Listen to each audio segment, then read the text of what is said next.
and that is, not only do you have to be able to handle the data, you have to be able to integrate the experiments so they focus in a coherent way on appropriate systems, appropriate diseases, and so forth. So, in a sense, this has moved biology into, quote, big science, big integrative kind of science.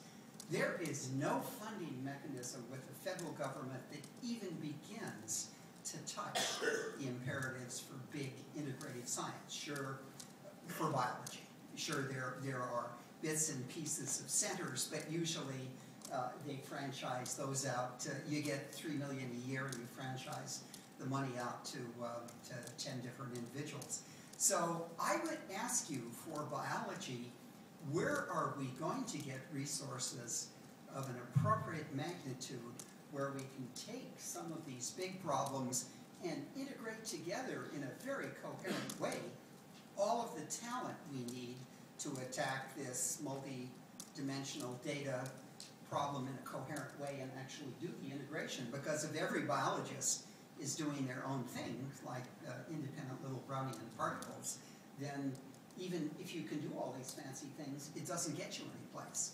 And I would argue we have to look elsewhere in the government to find opportunities to raise the kind of money that's going to open up new opportunities. Well, some of it's coming from foreign governments. It's coming from foreign governments, right, yeah. We just negotiated a deal last year with the government of Luxembourg, and in return for doing a bunch of things for us, they're giving us $100 million over 5 years to attack two of the most fundamental problems in P4 medicine.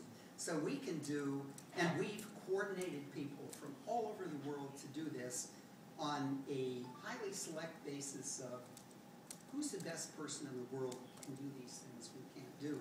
And again, that's a dimension that is totally different from big government grants where you do things with the guys next door to you kind of thing. So I'd argue that's something else we have to think